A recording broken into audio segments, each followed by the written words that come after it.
everybody, Lisa Romani here with the Breakthrough Life Coach, and today I want to do a video about why it's so hard for us to stay away from a narcissist once we've ended the relationship. And even though we can hear ourselves saying, I should not go back, I don't want to talk to him, or I don't want to talk to her, why is it so difficult for us to listen to that little voice and what we can do to help ourselves better understand what's going on inside of our very multifaceted body? Because very oftentimes what will happen is we'll judge ourselves. It's kind of like an addiction. People don't want to be addicted. And I mean, I've worked with people who are addicted to all different types of things, all different types of chemicals and pornography and alcohol and you name it, people. And what will happen is you'll hear people say that I don't want to do this. And then they'll do it. They'll pick up the agent, or they'll pick up what they're addicted to, and while they're in the activity of that which they're addicted to, they're dissociated from pain, right? I can relate to that myself. And then after we're coming down from this part in our lives where we were dissociated from the pain, the escape, we start to feel guilty for allowing ourselves, so we think allowing ourselves, to participate in that which we hear ourselves saying we don't want to participate in. And oftentimes I'll hear my clients and even myself judge, oh, I'm such an idiot, or oh, I can't believe I called him, or oh, I can't believe I called her, or I can't believe I did this. And I just want to address it because I think it's really, really important that we understand what's going on inside of ourselves so that we don't have to judge ourselves anymore. Because when we judge ourselves, we are inducing shame.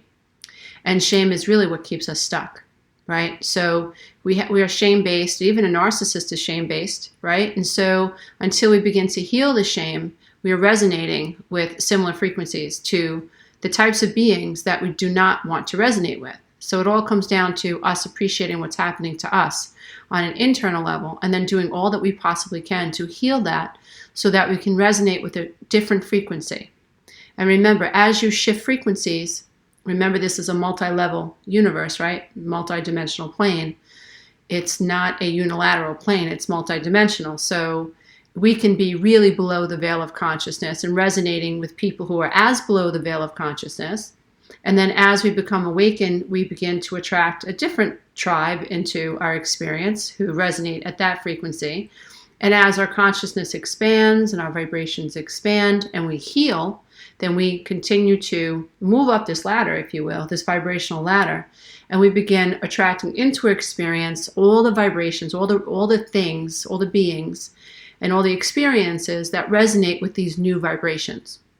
So it really is up to us to heal these vibrations that keep us attracting people who, are not good for us, right? And so shame is a big deal. So it's important that we don't judge ourselves. So I'm hoping that this video can help you guys out with that. So let's understand that we are, in fact, multi-dimensional human beings.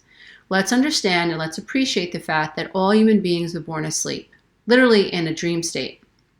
Let's understand that all children are in a theta brainwave state up until about the age of 7. And what that means is that we're being downloaded with what's happening in our experience. What's being downloaded? Our subconscious mind, thoughts, beliefs, ideas, but also our frequencies.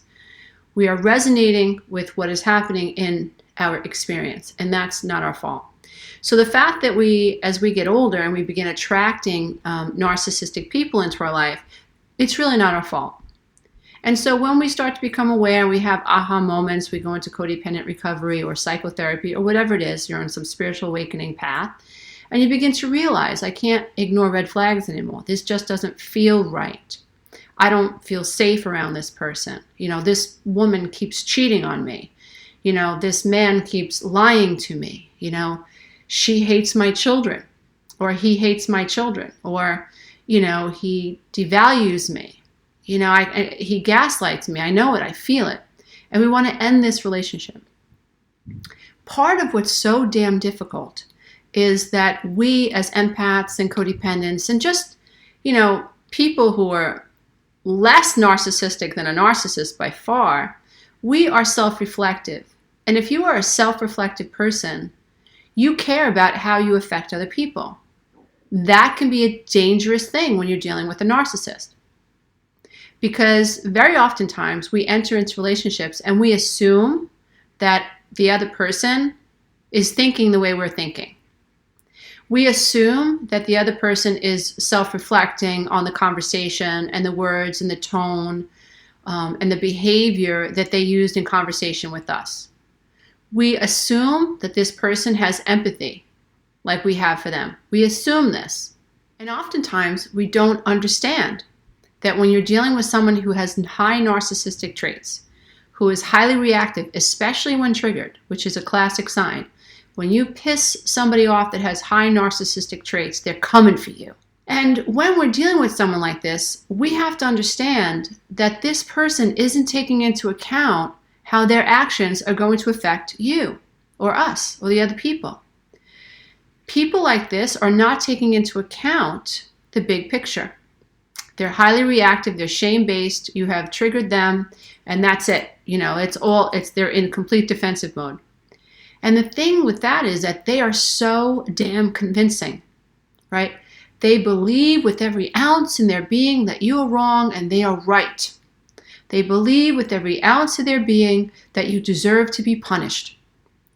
They could be transferring all their shame from their mother or their father or some prior lover onto you, but they will not see it.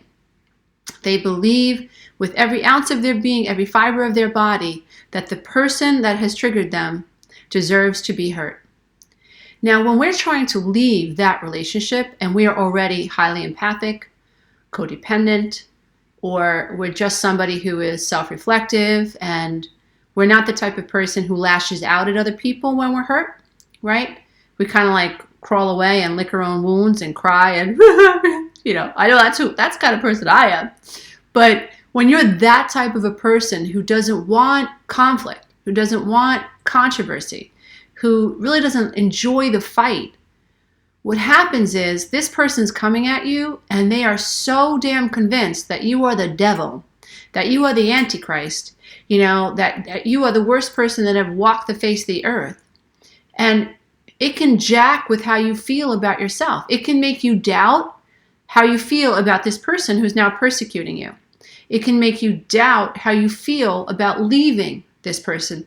And what is really, I think, what is very difficult is that we, many of us, suffer from great self-doubt. So if you've come from a home that was less than perfect, where you left the home environment struggling with an identity and a sense of self, and you left the home experience full of self-doubt and low self-esteem, you know, and you have a small hippocampus rather than a larger hippocampus, which is associated with low self-esteem and health, by the way. If this has been your experience, you've been living in survival, right? And you've been conditioned to worry what people think about you. And you've been conditioned to seek this other person's approval. When you are standing in front of a narcissist and you are trying to leave the relationship and they come at you with guns blazing and they're saying things like, you're crazy, you're the selfish one, you're the narcissist, you don't know what you're talking about, everybody thinks you're crazy, all you have to do is listen to what I'm saying, no one else thinks like this but you're just super sensitive, you know, I'm not saying anything wrong, you're just crazy, you know, everyone knows you're crazy. When you're listening to these types of words and these phrases coming out of somebody's mouth from a body that is completely 100% convicted, you can feel like they believe what they're saying about you. And if you come from a place of self-doubt, you're standing in front of this person and all of the codependent stuff, the codependent crazies are kicking up. You're losing this person's approval. This person's going to go and talk about you on Facebook, you know, say something about your business, call your boss, call your coworkers, call your mom, call your dad. When you are dealing with that type of a person who is so convicted and so convinced, it can make you feel very wobbly. It can make you doubt your reasons. So what I want everyone to understand is that you have the right to leave any relationship. It's your right. Now, that doesn't mean we're callous, and that doesn't mean that we don't consider all our options. And that doesn't mean that we enter relationships and exit relationships and we have no consideration for this other person. That's not what I'm saying.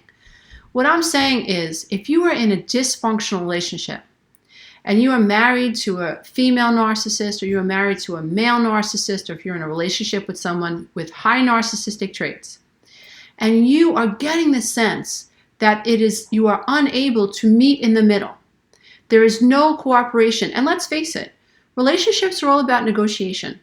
It can't all be your way, and it can't be all your spouse's way, your partner's way. The best relationships are flexible, right?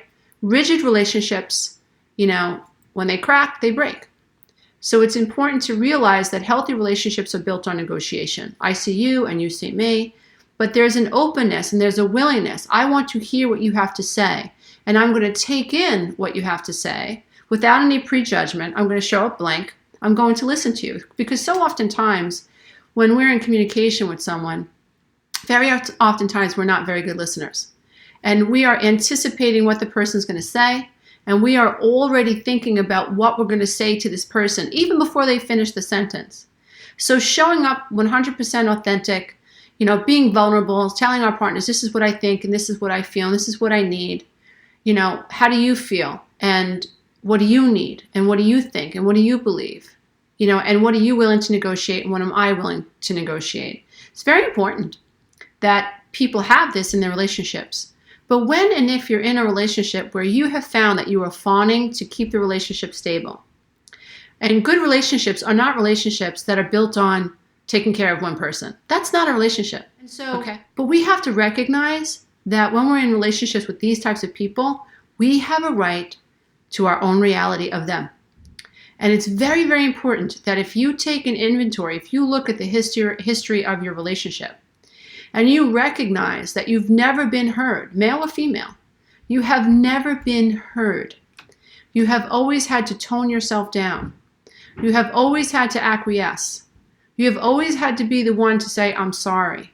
If you recognize that your needs are not being met, then you must also understand from a cognitive plane, there is no way that this person is going to agree with what I'm going to say about the state of our relationship. Many of us wait for our partners to give us permission to feel something. And if we are in a relationship with someone who is highly narcissistic, then we're going to be waiting forever, because somebody with high narcissistic traits is not interested in listening to you. So you have to ask yourself, am I somebody who feels consciously or unconsciously that I need validation or permission from my partner to feel a particular way about my partner? I know that I did. One of the reasons it took me so long to finally get the courage up to accept that I needed a divorce was because, and this was all below the veil of consciousness, I did not recognize that there was an undercurrent within me that sounded like this. I feel this way about him, and I need him to agree. I need his permission, and my mother's permission, and my brother's permission, and my father's permission, and my sister's permission, and my mother-in-law's permission. I need the permission of people outside of me to say that what I think and what I feel about this person and my marriage is valid. And if I never get it, that means that my perception is invalid. It took me many years to figure out that that was a mirror. That was a mirror to little Lisa's experience. Because I was not allowed, as a child, like so many of you, I was not allowed to have an experience. I wasn't allowed to dislike liver and onions. And the analogy my father gave me when I was about 6, 7 years old, he said, you have to like liver and onions because I like liver and onions. Now, if you don't like spinach, that makes sense because I don't like spinach. Just take a moment and think about what that does to a little kid. Am I allowed to have my reality of my taste buds? Am I allowed to have this experience of disliking liver and onions? I guess not, because Daddy doesn't give me permission. So this way that I was living my life, seeking permission from the outside, seeking permission to feel what I feel, was ridiculous, but it made sense. It was a mirror and a window into the little girl's belief system that was mine, that had been conditioned into me when I was a little girl. So, for anyone out there who is judging themselves for not being able to stay away from a narcissist, don't judge yourself. It's not your fault. It's going to take time for you to recognize what it is, what's the linchpin that's keeping you stuck. And it might be that you think you need permission from this person. Or it might be that because this person is so convinced that you are wrong, that is jacking with your ability to hold on to yourself because you have suffered with self-doubt for so long. So it's important to understand why it might be difficult for us to stay away from narcissistic people. It really, really is, because once you understand why, very oftentimes that is the aha moment we need to say, okay, I don't need his permission, or I don't need her permission, and okay, no wonder I'm full of self-doubt, because they're so convinced that they're right. And remember, highly narcissistic people are convinced that they're right, which means that everybody else is wrong. Anybody else that disagrees with them is wrong. And so, dear ones, I really hope that this video has helped you understand the self a little bit more. I hope that you recognize that shame is at the core of codependency and even narcissism, true narcissism. I hope that you recognize the power of loving yourself and not judging yourself. I call it nudge the judge. If you enjoy these types of videos and these types of ideas, you can also check out my book, Codependent Now What? It's Not You, It's Your Programming. It is full of life skills that people who are suffering with self-doubt and low self-esteem can use to help them navigate life, reclaim their life, and learn how to deal with their feelings, learn how to set boundaries, and learn how to deal with difficult people in their lives. Thank you so much for being a part of this community. Namaste. Bye for now.